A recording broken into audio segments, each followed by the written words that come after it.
Assalamualaikum warahmatullahi wabarakatuh. Di sini kami akan mempresentasikan tugas kelompok dari mata kuliah Manajemen Keamanan Informasi tentang Network Cyber Security. Berikut adalah nama-nama kelompok. Yang pertama, Muhammad Kelvin. Yang kedua, Muhammad Aris Mawanto. Yang ketiga, Rahmat Iqbal. Dan yang terakhir adalah Syarif Hidayat. Latar belakang. Indonesia saat ini tengah dalam keadaan mendesak cyber security atau keamanan dunia maya karena melihat kenyataan bahwa tingkat kejahatan di dunia maya atau cybercrime di Indonesia sudah mencapai tahap yang memprihatinkan. Namun berbeda dengan penanganan kejahatan lainnya, cyber security membutuhkan pemikiran yang komprehensif untuk menanganinya. Karena itu, tulisan ini membahas tentang bagaimana kebijakan cyber security yang telah dijalankan di Indonesia selama ini dan bagaimana prospek serta tantangan bagi pengembangan kebijakan cyber security Indonesia. Berikutnya, definisi cyber security. Cyber security adalah kumpulan alat, kebijakan, konsep keamanan, perlindungan keamanan, pedoman, pendekatan manajemen risiko, tindakan, pelatihan, praktik terbaik, jaminan dan teknologi yang dapat digunakan untuk melindungi lingkungan cyber dan organisasi dan aset pengguna. Organisasi dan aset pengguna dalam cyber security termasuk perangkat yang terhubung komputasi, personil, infrastruktur, aplikasi, layanan, sistem telekomunikasi, dan totalitas informasi yang dikirimkan atau disimpan dalam lingkungan maya. Cyber security merupakan upaya untuk memastikan pencapaian dan pemeliharaan sifat keamanan organisasi dan aset pengguna terhadap risiko keamanan yang relevan dalam lingkungan cyber. Tujuan keamanan umum terdiri dari ketersediaan, integritas termasuk di dalamnya keaslian, dan kemungkinan upaya mengurangi terjadinya penolakan, serta terakhir kerahasiaan. Selanjutnya akan dilanjutkan oleh teman saya yaitu Rahmat Iqbal.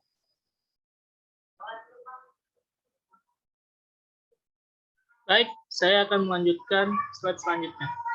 Tujuan cyber security, cyber law sangat dibutuhkan kaitnya dengan upaya pencegahan tindak pidana ataupun penanganan tindakan pidana. Cyber law akan menjadi dasar hukum dalam proses penegakan hukum terhadap kejahatan-kejahatan dengan sarana elektronik dan komputer, termasuk kejahatan pencucian uang dan kejahatan terorisme.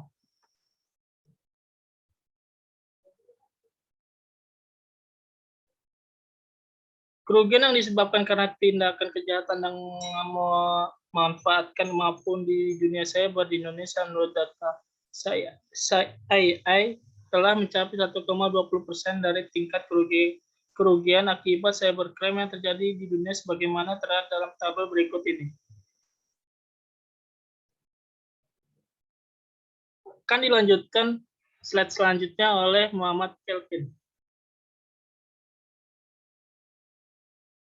Baik, saya akan melanjutkan presentasi ini. Bagan ruang lingkup cyber security.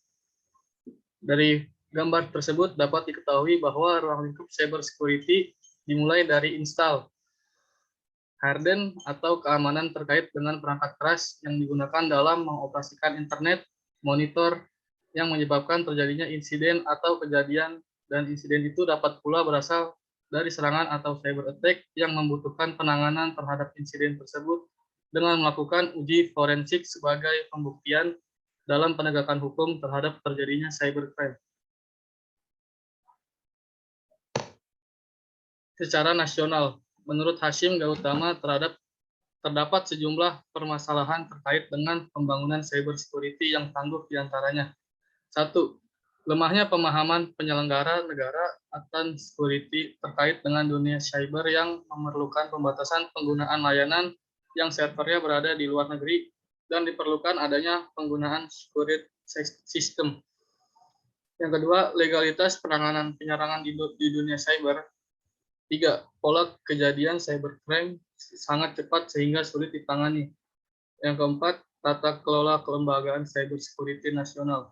Yang kelima, rendahnya awareness atau kesadaran akan adanya ancaman cyber attack internasional yang dapat melumpuhkan infrastruktur vital suatu negara.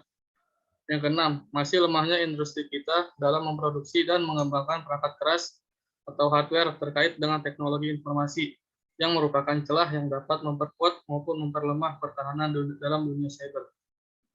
Baik, slide selanjutnya akan dilanjutkan oleh saudara saya, Syarif Hidayat. Baik, selanjutnya elemen pokok cyber security. Yang pertama ada dokumen security policy, merupakan dokumen standar yang dijadikan acuan dalam menjalankan semua proses terkait keamanan informasi.